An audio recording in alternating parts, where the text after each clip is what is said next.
Morning, Stream Academy. Welcome, everyone. Thank you, parents and staff, for joining us for our morning cup of coffee. We have an awesome lineup this morning. We have first on deck, we have Mr. Holsopple, our outstanding 7th grade science teacher, who's here with us. And Mr. Holsopple has taught in an e-learning environment in the past, prior to being with Stream and prior to our sudden unexpected shift to e-learning, thanks to that little bugger called COVID-19. So he's going to talk about what he knows about e-learning tips and tricks. And when I first started working with teachers and what they're doing, what they're planning, how they were going to deliver, Mr. Holsopple went over his plan for delivering 7th grade science, and I was pretty blown away, honestly, by the level of structure and preparedness, and just how he had it all put together. I mean, it was clear he was very much on top of it. So that'll be cool. Looking forward to hearing from Mr. Holsopple. And then the second half of Morning Coffee, I have another special treat for you. I have invited Forrest Dunbar to join us, and he plans on logging in around 8:30. So when Mr. Holsopple's done, we'll transition to have Forrest on. And Forrest is an awesome guy. If you haven't met him or seen him speak or interacted with him, he's a big supporter of Stream Academy. He's represented our area of East Anchorage for a long time, and really involved in the community. You see him at the farmers markets and out at school functions, community functions in East Anchorage. He's been on the Anchorage Assembly for a while, and this year was moved to the chair of the Anchorage Assembly. And not promoting any particular candidates, we don't do that. We stay very neutral, but he is a candidate for mayor of Anchorage, which is pretty cool to have a guest like Forrest joining us. So it's funny, he asked what he should talk about, and I said anything from the Muni perspective, of the school closure and closures in our community and so forth. And then last night, all that news started to break with the 2 press conferences about the 4-step plan to reopen things and all that. So I'm fascinated to hear what Forrest has to say. So that's our lineup for today. And that's kind of where we're going with morning coffees. At first, it was definitely just a log on and ask us questions and stay up to speed with what's going on. And we sensed that while that still has a valuable place, that we needed to kind of shift the direction of it and provide some different content for folks. So we are working on lining up guest speakers, guest presenters, and stuff that you might find interesting. So a little plug for Thursday. Make sure, especially if you have 8th graders, you join us on Thursday. We have East High School counselor and the East High JROTC, is it captain? Is that the right term, Sylvia? Joining us to talk about transitions. And I don't think you have to be sending a kid, Miss Boner, so you can help me out here. I don't think you have to be sending your kid to East High for this to be valuable. I mean, obviously it'll probably be most applicable if your kid's going to East High, but I think if you have a child moving on to high school, it probably is worthwhile to hear what they have to say. Yeah, he's pretty knowledgeable on the district, and so he can answer any questions, even if you have questions about Highland or Polaris or West or Bartlett or whatever. So just to have a Big 8 high school counselor present to give us some good information. And I think it's First Sergeant Watts. I might be making that up. I'm not sure. Renell, you could correct me if I got that wrong. But yeah, he'll also be joining us to give the students some information, just what the JROTC program is in the high schools, and give the students some background information on that. Awesome. So that's our lineup for today and for Thursday, and we're really excited to have that. We have some awesome guests and things lined up, and I'll be putting that information out for everybody. Speaking of Highland, we will have the Highland principal on coming up in the coming weeks also. So a couple quick things to mention. If you have needs as parents, you can give them to us today, type them in the chat box. Mrs. Beyondich will be monitoring the chat box for us. And she'll record any questions, any needs, anything like that. You can also email Mrs. Beyondich or I at any time, and we will provide you anything that we can, even if it's just, I don't know where to find this link, that's always okay. So put questions or needs in the chat box, and feel free to fire things at us. Even if you're not sure, you never know how we might be able to help. Here to serve. And I wanted to mention online registration starts on Monday. So parents, please be thinking about getting, it really helps us out if we can get our students registered early and quickly, because the seat factor is always an issue. How many seats are we really going to have? How many seats do we open in the next lottery? So we really want to see who get that figured out.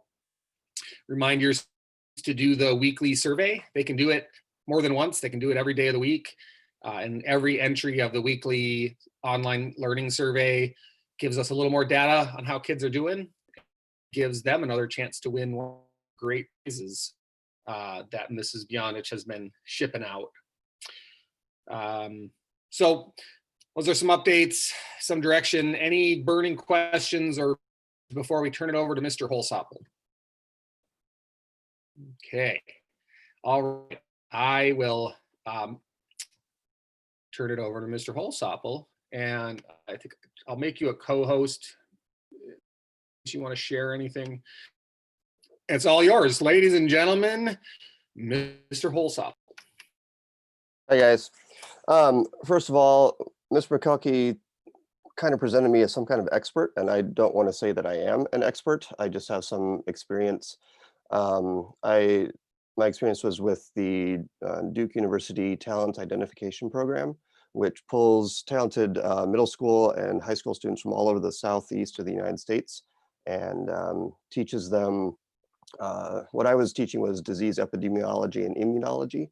So it was a class for students who were really excited about going into the medical profession, medical career. And so they were highly engaged learners. They never got a grade for it, but they signed up to take the class because they were really excited about the content and wanted to explore that kind of stuff as a career path. So not an expert, but that was my experience. So when I was thinking about this, I was thinking from two perspectives. I was thinking from my perspective as a teacher, but also from my perspective as a parent to two kids, and what would help my kids learn in an online environment. And so I came up with kind of three key points that I have learned both as a teacher and as a parent in this new age that we are living in. And the first one was flexibility. One of the things that the Duke program really emphasized was flexibility.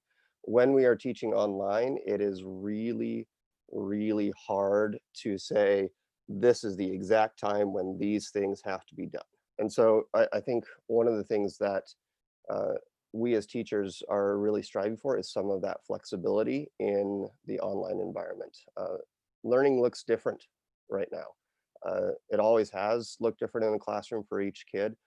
It's especially true now when learning is so different than what we are used to. So one of the key takeaways that I have for you guys is be flexible. You know your kids best. You know you've been raising them since this big. You know how they work, what makes them tick, if they're good to be learning in the morning, afternoon, but then to schedule time consistently. So to keep that flexibility piece, because you know your kid the best, but also to have that consistent time when learning occurs. For example, I have a first grader, and during my afternoon time when my daughter is napping, he sits down at the kitchen table with me, and he has his stuff out and he's working on that, and I'm working on mine. So it's kind of this collaborative time that, hey, we're in a meeting, and Micah, you're learning and I'm teaching, and we're doing this together. And that kind of, it's pretty cool. Yesterday, he was so excited about it that when my wife walked in, he said, "Mama, we're in a meeting." And it was like, okay, but it's, that flexibility piece. So it was kind of cute. But that kind of flexibility, but also the schedule, the consistent, yeah, this is our time for learning is really important. Um, and then the second point was accountability. We as teachers are so used to being able to sit down face to face with students and help them. I mean, I think that's why a lot of us got into this profession, is that we really care about how our students are learning and growing as individuals, as people. And this transition to online is really hard for a lot of us. I miss the one-on-one, the face-to-face communication. We miss a lot of the learning and the interaction that happens when you are physically present in the same space. Um, that being said, the accountability piece is we discovered that we had a high participation rate at the beginning, of tailed off, and then kids were getting really, keeping them engaged, engage with your kid, even just around breakfast. Ask them what they're learning, ask them what they're doing about, ask them what they need help with. I think from a teacher's perspective, that would be so helpful to have those kind of conversations going on at home, because those are the things that lead into my third point, and that is communication. So if we can communicate well, that's really important as well. Middle school is a huge time of development, socially and emotionally, and if we can encourage students to take responsibility for their learning, and if you can encourage them to communicate with their teachers, it would be really helpful. So be open and honest with them about how communication works, be open and honest with them about what they need help with, but yeah, encourage them to take responsibility for their learning, and then help them take that responsibility, to make the good decisions to do this assignment today or tonight or whatever it is. So three key things that I'd take away would be flexibility, your kid, accountability, set your ground rules, hold your kids accountable, and communication.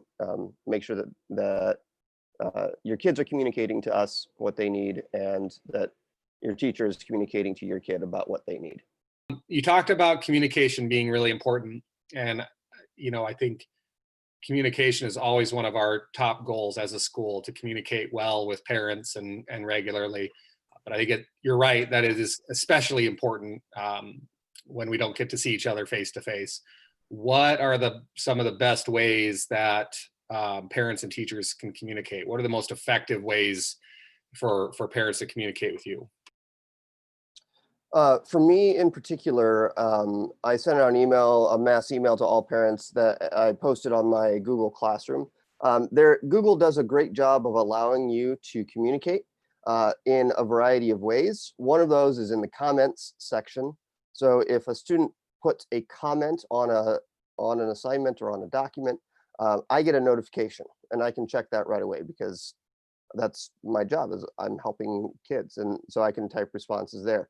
The other way that I can monitor for whether students need some help is by having a student tag me and give me an assignment. So in a Google Doc, I can highlight a piece of text, and I can add a comment that starts with a plus and then my email address. And when that happens, the student has an option to assign me that question, or I've had a student say, they highlighted the word resonance, because we're talking about physics, and resonance is one of those key words there. And they highlighted that word and put a comment, Mr. H, I really don't know how to do or explain resonance in my own words. And so they put that in the comment, and then they said plus Holsopple _Zebulon at asdk12.org, and they assigned that comment to me. That gave me an email right away that said, oh, I need to go and I need to help this student with resonance. So Those are the two non-live, those asynchronous ways that Google Classroom or Google Docs in general allow for great communication. The other way is office hours. Um, Teachers are in office hours to help students. I think we all got into this profession because we like helping. And when students show up with questions, we get excited because that's what we'd like to do. We'd love to be able to talk shop. I mean, we all like our to talk about what we enjoy doing, and for me, that's science. So if students show up to those office hours with questions, Mr. H, I did not understand resonance. Well, I can help with that, and often that is a more productive conversation because it is that live kind of session where we have that back and forth communication where I can try to explain something or draw something. I have those tools available to me, and that can be very helpful for a student as well. So, three different ways to communicate there. Mr. McCulkey, did that answer your question? Yeah, I think those are some great tips for how students can get a hold of you and, get your support and your help pretty quickly.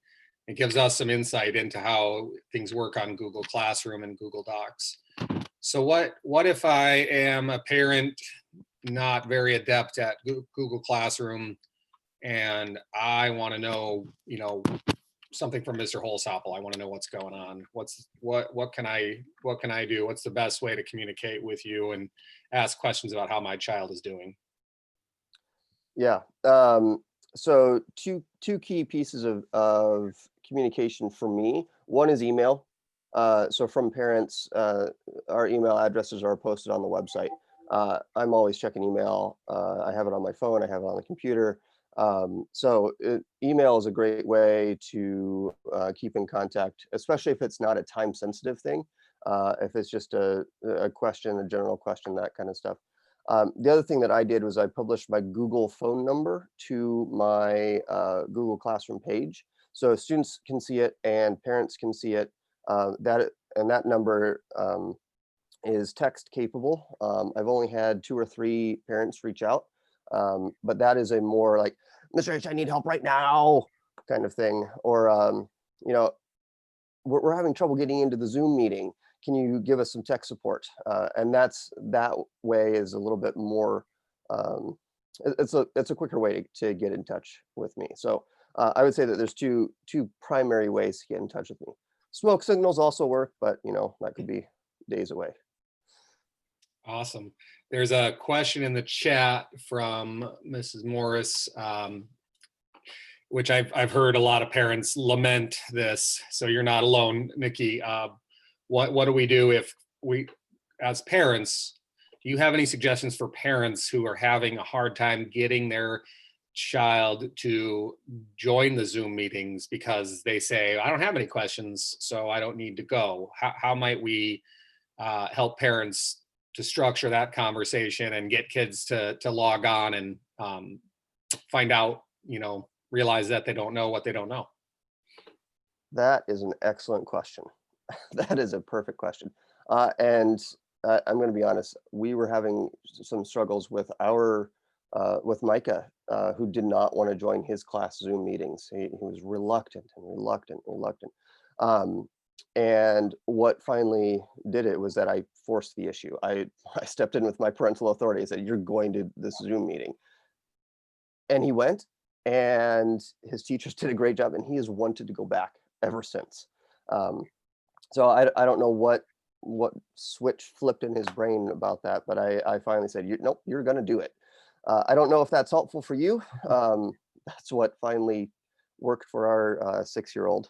And I know that 6-year-olds are very, very different than 10, 11, 12-year-olds, but that can be helpful. The other thing that can be helpful is seed them with a question. Say, I am curious.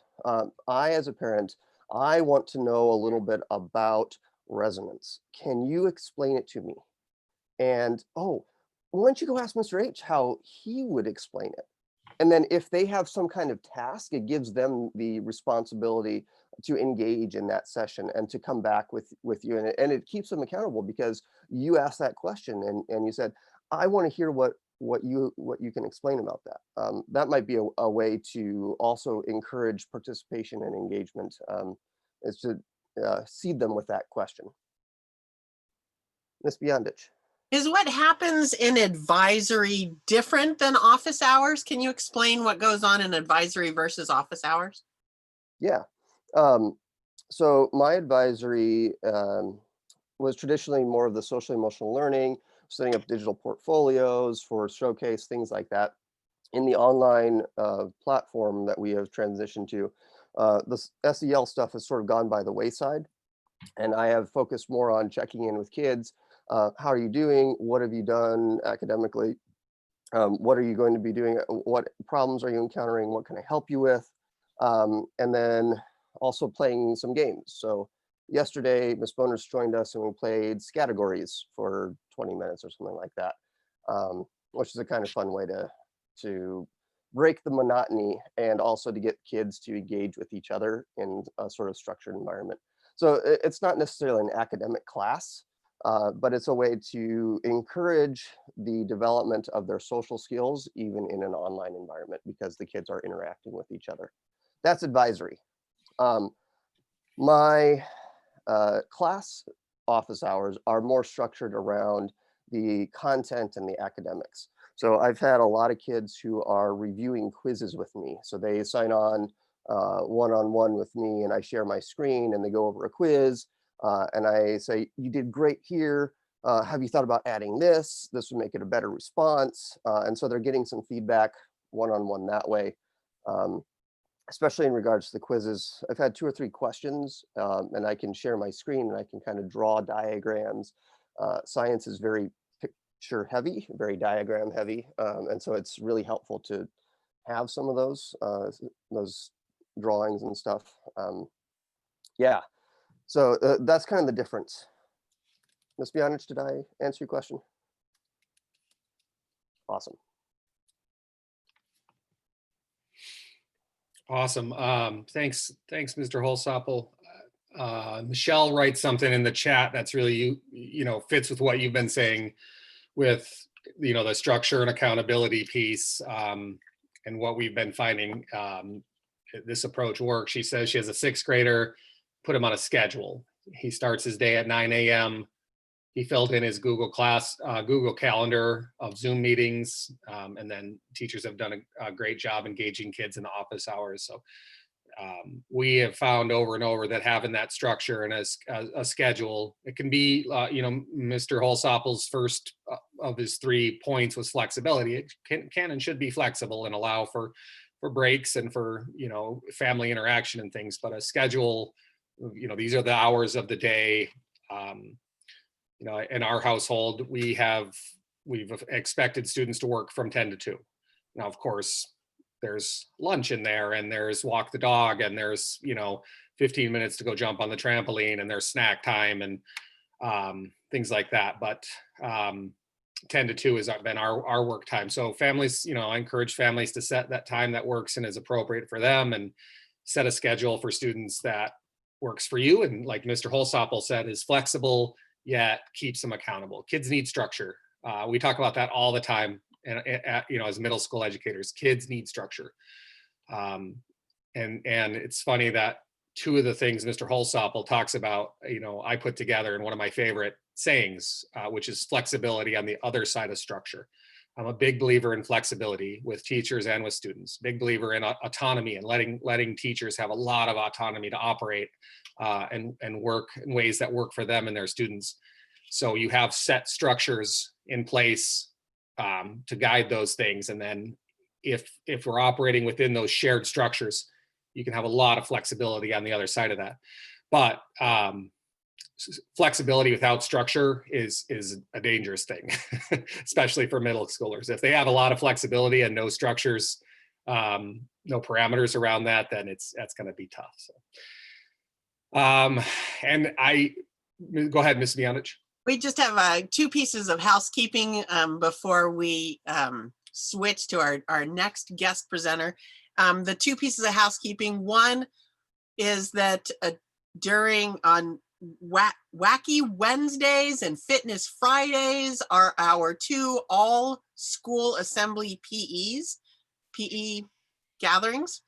And the kids have links in their Google Classroom and in the all school Google Classroom, in their PE and in their all school Google Classroom. So join us at 10 o'clock on Wednesday and 10 o'clock on Friday for PE, Wacky Wednesday and Fitness Friday. We have a great guest presenter tomorrow in our Wacky Wednesday. The other piece of business is just a clarification between what is enrollment and what is online registration. Enrollment happens once. Enrollment is when you come into a school district. Registration happens every year, and that's just signing those annual forms and giving annual permissions and giving us your intent to return so that we can plan appropriately. So that's the difference between enrollment and registration. Thank you, Mr. McKelkey. Awesome. Thank you, Ms. Bionich. All right. I want to thank Mr. Holsopple for his presentation and his tips, and great job. We appreciate it. Parents, if you have follow-up questions, anything for Mr. Holsopple, he talked about how to communicate, send him an email, get in touch with him. He does a great job of structuring his classes. Good job today, Mr. Holsopple. We appreciate it. And next, I want to welcome our second guest speaker, right on time, perfect timing. We were just wrapping up our first presentation, and we have Forrest Dunbar online with us. Welcome, Forrest. Thank you for joining us. Thank you for having me. Great to be here. We asked Forrest to if you would consider joining and maybe just give us some perspective on, we look at things, at least I do, through the school district and school operational lens so much that we can get myopic and, not see the forest for the trees. And the bigger picture is we're part of a larger system. And so that larger system, of course, is, how our entire municipality operates and how everything kind of fits together. And then even beyond that, the state level and so forth. So I thought Forrest would be able to give us some perspective on, that larger system and how things are working on his level. So welcome, Forrest. We'll give you the floor, and whatever you want to talk about and share with us, it's all yours. Thank you. Thank you for having me, Adam, and everyone here. I really appreciate the work that you guys are doing at Stream. I know I've spoke to your teachers before, and of course I've been to Stream a number of times. I used to live right across the street, actually, not too far from the Totem Theater, but now I live near East High School, but you guys are still in my district. And so first, I just want to say again, thank you guys for your innovation in the way you're delivering services to the kids and just the great work that you're doing. In terms of the municipality's reaction to COVID-19, obviously it is the thing that's consuming almost all of our time, including administration's time. We did actually have an election 2 weeks ago, believe it or not. And because we have a vote by mail system, we were able to do it safely. And we actually got a record number of ballots returned for a non-mayoral year. So we had a very successful election with more than 71,000 ballots returned. And tonight, we are actually going to be certifying that election. And that will mean that all of the incumbents were re-elected. There was one open seat, so there'll be one new assembly member. And then a few interesting ballot initiatives passed, including the alcohol tax. So there's going to be some work done on that over the course of the next several months, really, by the Assembly. The alcohol tax will not go into effect until February of next year. And it's dedicated to a variety of public health and public safety sort of targets, categories, that I think actually overlap in some ways to the experience we've had with COVID-19. I mean, COVID-19 has really highlighted how vulnerable some of our communities are. People who are experiencing homelessness, but also people who are right on the edge that are one paycheck away.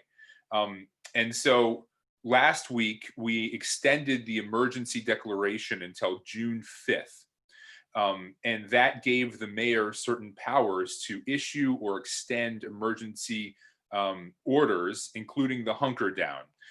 Important though, the mayor has not extended the hunker down until June 5th. He's extended it until May 5th with certain small changes.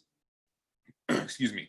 Yesterday, he announced a plan called Safe Anchorage, Roadmap to Reopening the Municipality of Anchorage, which I hope people have seen by now. If they haven't, and this is probably the number one takeaway from this for folks that haven't seen that, go to muni.org, go to the main website of the municipality. There's a big button that says COVID-19 updates. And then if you follow that, there's a big, I think it's yellow link to this plan, this PDF. And if I was more sophisticated with Zoom, I would try to share it with you on my screen. But we use Microsoft Teams in the municipality because we have this exclusive deal with them. And anyway, oh, hey, wait, is that my screen? Oh, that's your screen. Okay, great. So yeah, if you click on COVID-19 updates, that should take you, and then you click on, let's see here, Safe Anchorage, Roadmap to Reopening the Municipality of Anchorage. That should take you to a PDF that's 4 pages long. Good, perfect. And so what this is, on the right hand, the very right hand side, you can see these risk metrics. These are the measurements we're going to use to decide whether or not it is safe to reopen Anchorage. Now, what's really important to remember about this is that it's not a one-way street and it's not absolute. It's not like you jump from one phase to the next phase to the next phase and everything changes. They described it like a dimmer switch. So we're going to try to open things up as much as we can, but if there is an increase in the number of cases, for example, or if we start to run low on PPE, we will go back to a more restrictive posture. And so if you look at the far right side, you can see there are a number of different risk metrics. One of them is cases counts trending downwards for 14 days with stable and adequate testing. So I spoke with, before I got on this call with you, I spoke with our head of our health department, and they confirmed that we are currently in those 14 days. They didn't say where exactly we are, but that we have seen a downward trend in cases and a downward trend in hospitalization. So they're hoping to have some limited reopening this next week. So if you go to the next page on here, you can see what that means. Sort of easing of some of the protective measures. And this mostly will relate to small businesses that are currently closed. We do not plan to open large public facilities yet, or relax large public gatherings, for example. But there is some hope that we can do things like you can see some non-emergency medical procedures, some of the other small businesses we hope to allow to open for curbside pickup, for example. But if at any time we start to see those cases start to climb back up, or any of the other, so to go from one phase to another, you have to be succeeding on every one of those risk measures. And if any of those risk measures start to slip back, we're going to make things more restrictive again. And the reason is because we have seen in other countries that are farther ahead of the curve than we are, and we've seen with other historical cases of other diseases, that if you start to ease back, things can explode again. I'm very concerned about some of the states and other jurisdictions around the country that are just saying, we're reopening, like next week, everything comes open again, or takes a lot of steps, not based on the science, but based on what I would consider to be politics.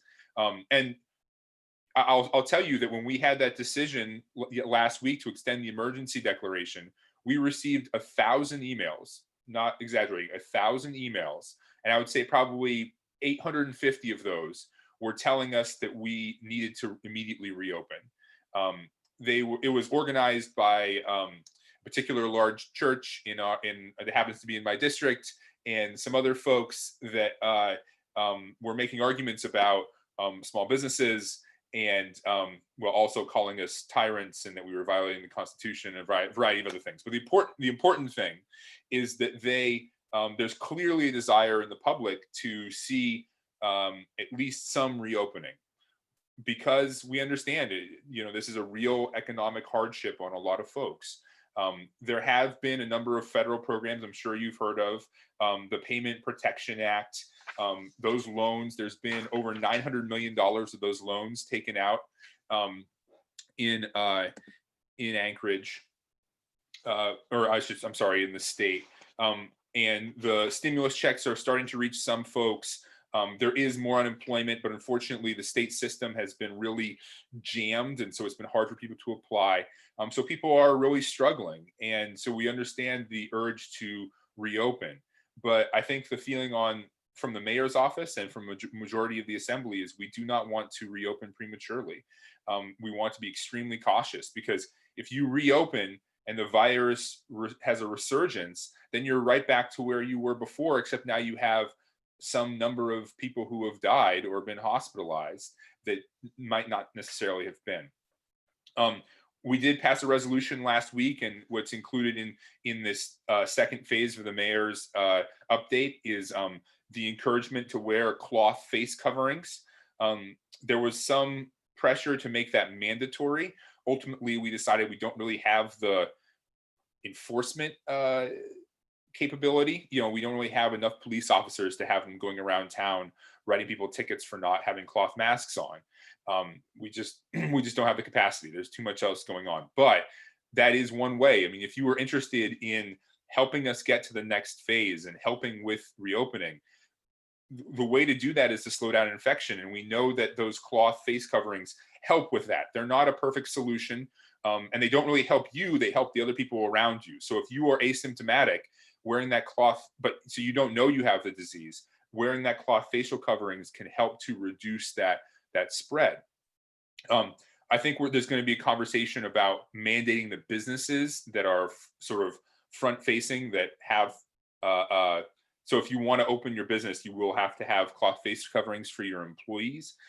Right now, they're required to allow their employees to wear them, but they're not mandated. They must have them. If you go through this presentation some more, and you see phase 2 recovery, and then phase 3 maintenance. There are no set dates on any of these things. And at the beginning of this crisis, the mayor was getting a lot of pressure, and we were getting a lot of pressure to say we need hard dates. And the mayor used this example of, it's a little bit like when we entered World War II. If people would ask, okay, when is this going to end? Give us a date for the ending of the war. It's like, well, that's not really up to us. Unfortunately, it's up to the virus, and up to, what we can do as a community to slow this thing spread. But again, there have been some hopeful signs here. I think because we took decisive action soon, relatively early. As of yesterday morning, there were 154 cases in Anchorage, 4 fatalities, 15 hospitalized, 62 recovered cases. We also have a variety of public health officials doing track and trace for basically everyone we know has had the virus, and that's a critical piece. If we are going to see reopening, besides the general trend lines, the single most important thing we can do is have adequate testing and an adequate track and trace program. If we can test very quickly who has the virus and who doesn't, and then we can very quickly track when a case does pop up, exactly who they've met with, that will facilitate us being able to open much more quickly. A couple of just real quick points before I open it up for questions. And I'm sorry, I can't see the chat right now because we're on the shared screen. If there are questions, we have a mass shelter program that many people have heard about. We've opened Dempsey and Sullivan Arena for people experiencing homelessness. As of 2 days ago, there were 348 people housed there. We also have a mass quarantine facility in what used to be Ben Boki. I think I reversed those. Ben Boki is one of the mass shelter. Dempsey is the quarantine facility. There are only 8 people in that facility right now. It was as high as, I think, 14 last week, but people have been recovering. So we do have quarantine facilities. We also have folks in critical employee in different programs sort of scattered throughout hotels and other kinds of housing. And we have, of course, the Alaska Airlines Center has been converted into a mass recovery facility that we haven't even had to open yet. So I think that those are why we are thinking about having some limited reopening next week. And perhaps if that's successful, moving into after May 5th, that next phase. Because right now we've been able to both flatten the curve and raise the bar. So right now our total number of cases are well below our total medical capacity. Of course, there are certain really key choke points like the amount of PPE. And again, if we hit any of those, we will again increase various restrictions. With that, if there are any questions, I'm happy to answer them. Oh, I'll say one other thing. So one common question is, what if the governor moves towards a much larger reopening and Anchorage isn't ready to do that? Our position in the municipality is that we cannot be more lenient than the governor or the state government, but we can be more strict. That's how most laws work. So most laws, you know, if the federal government says the drinking age is 21, we could actually set the drinking age to 25. We're not going to, but we can't set the drinking age to 18. And with the state and the municipality, we have a similar relationship. The municipality has more powers and more police powers than almost anywhere else in the state of Alaska. We have a combined borough and city government, a municipality that has fairly extensive regulatory powers. So you might see, and that makes sense, right? Things in Anchorage are different than things in Unalakleet, right? Maybe the governor says, you know, we have these villages that have no cases, so their stores can be open. There's gonna be travel restrictions, but their stores can be open. Well, that's very different than Anchorage. We're the hub and we have hundreds of cases. We might have to continue some of our restrictions for longer. And I'll just say there's a misperception about that. We've been getting, among those thousands of emails, there were many that said, you know, you cannot go further than the state government. That is not our legal position. And perhaps we'll go to court over that and lose, but I don't think so. It's a pretty well established body of law that home rule, or it's not really the right term, but that municipalities like ours have powers independent of the state government. And an example of that is we went to these things before the state government did. We issued a hunker down order before the state government did. We closed restaurants and bars before the state government did. And we were well within our rights to do so. It's not something that we relish, and it's not something we want to continue indefinitely, but it's something that, you know, we, again, are just trying to keep people safe. So are there any questions? I think I kind of monologued there for a bit. That's good. I learned a lot, and I really appreciate the insights and the perspective from, you know, that's what we were hoping for today, that perspective from the Muni side of things on how all this works and will continue to work. I was talking at the beginning of our meeting about the timing of bringing you on. I think no matter what the timing was, it was an awesome opportunity to have you on.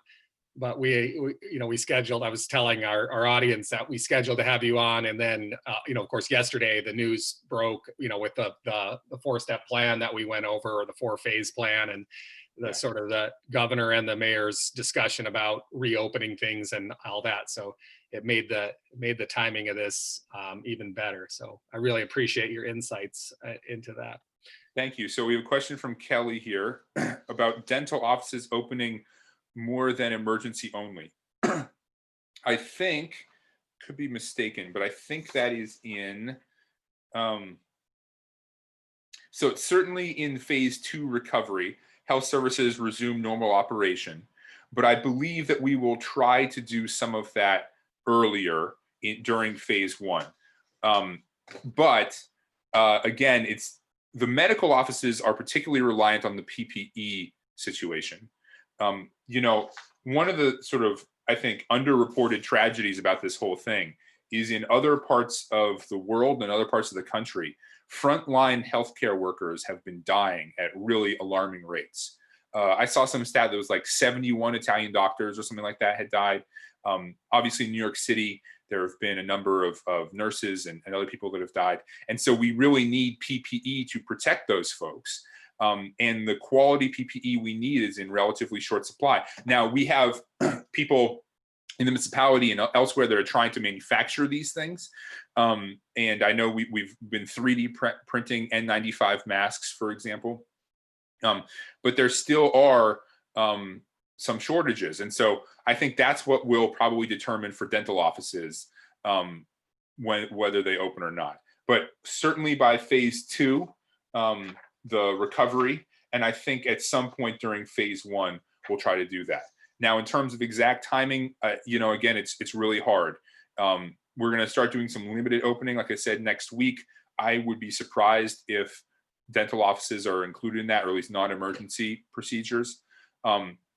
If May 5th is a really big sort of moment, so perhaps sometime in May.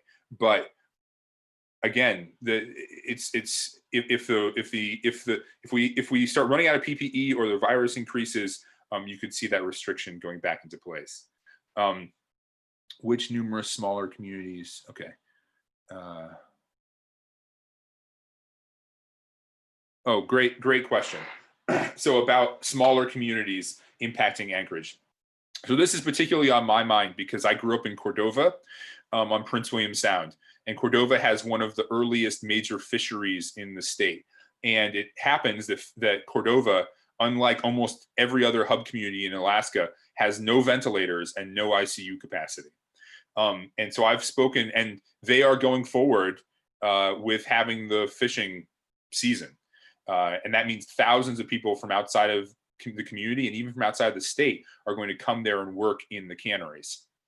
And so I've been talking to our city manager about the idea of if things go really south in Cordova, they're all going to come to Anchorage. And the answer is really, we don't have much control over that. And we are the last stop on the train. They will come here. Right now, we, like I said, are well under that capacity. But you're absolutely right. If there are major outbreaks in other parts of the state and they all have to be brought to Anchorage, that absolutely could impact because again, we have to be meeting every one of these. We have to have enough PPE. We have to have enough ICU beds. We have to have symptomatic contacts getting tested within 24 hours. And particularly with the healthcare capacity, if there is a huge wave of cases in other parts of the state and it uses up our capacity, yes, you could see some more restrictions. Now, right now there's a sufficiently large gap that I'm hopeful that won't happen. But it's something to definitely monitor. And I think May is when the season opener starts in Cordova. Cordova is going to be a really interesting test case. So I would say watch the news for cases in Cordova and think about how, yes, that is actually directly impacting our bed capacity here in Anchorage.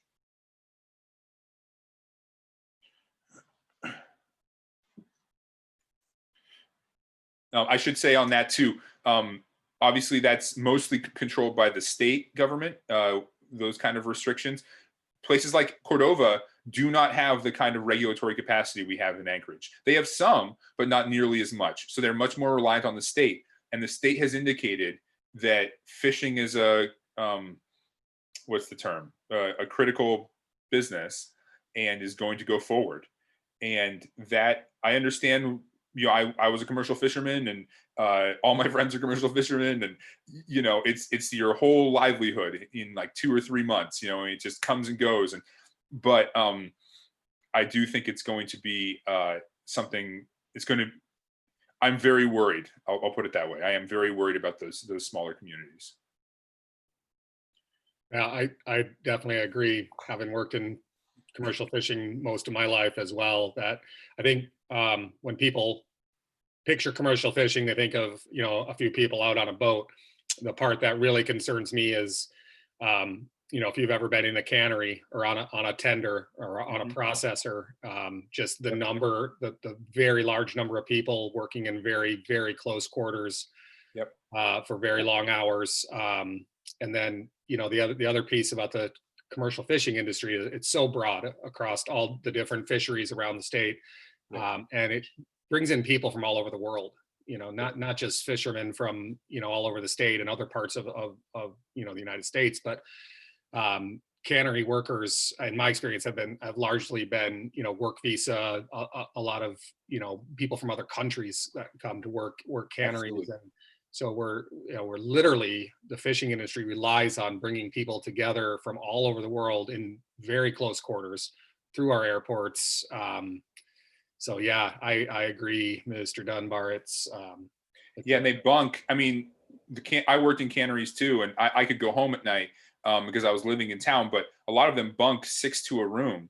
And the harbor, for example, the harbor, the slips aren't wide enough where you can walk past each other and be farther than 6 feet across.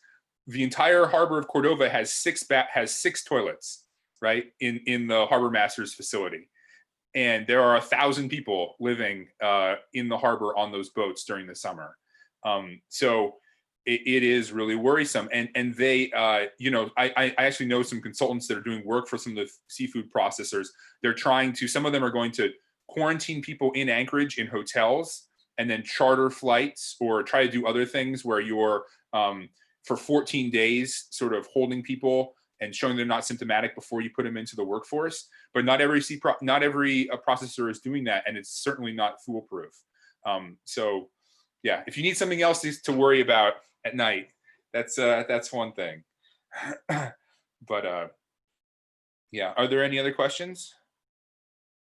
Oh yes, language access. That has been a real priority for this administration before the crisis even started, trying to translate different documents into other languages other than English. And we have really tried to push that information out there and have it available on the website.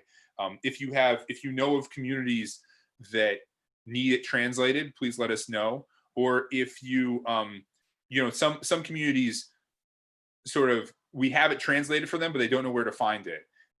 So please help them to find it.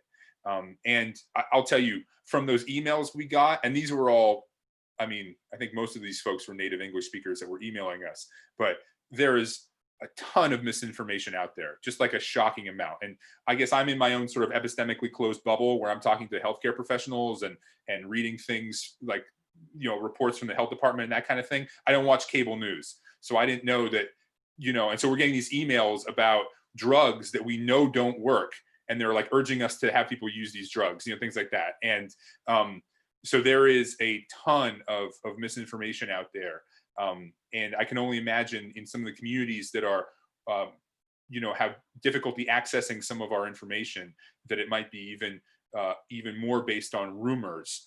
And I hear rumors all the time. There was a rumor that sprung up, this is relevant to you. There was a rumor I started getting emails about yesterday that we were going to put a big official homeless camp at the corner of Campbell Airstrip Road and Tudor. Totally based on nothing. Literally there was nothing. But that just got going. And so, or I hear persistent rumors about the declaration of martial law.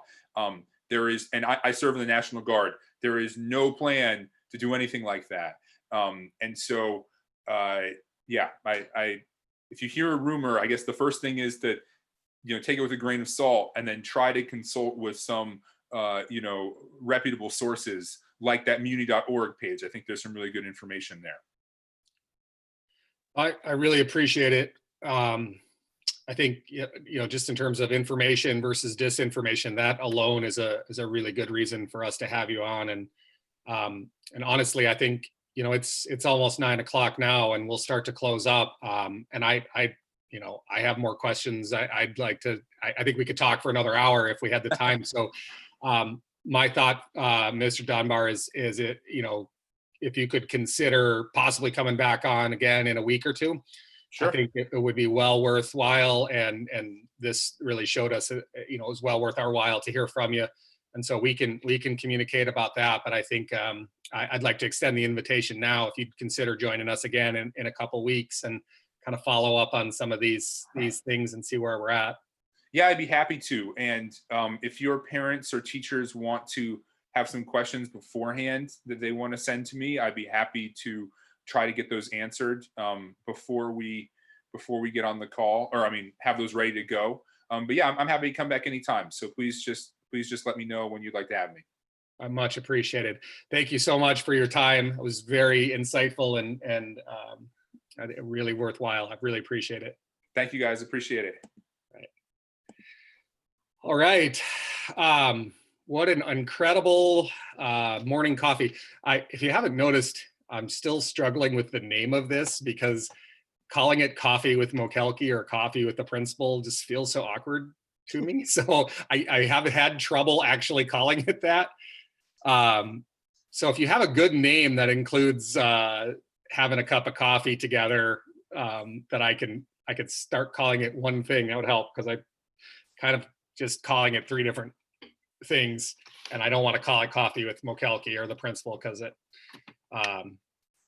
yeah. Although, yeah, Mr. Dolphin, it does sound like a good morning show, and with the live YouTube feed, it started to feel a little bit more like a morning show. You know, you haven't noticed I've started off the broadcasts with a big, if you remember Good Morning Vietnam, you know, Good Morning Stream Academy.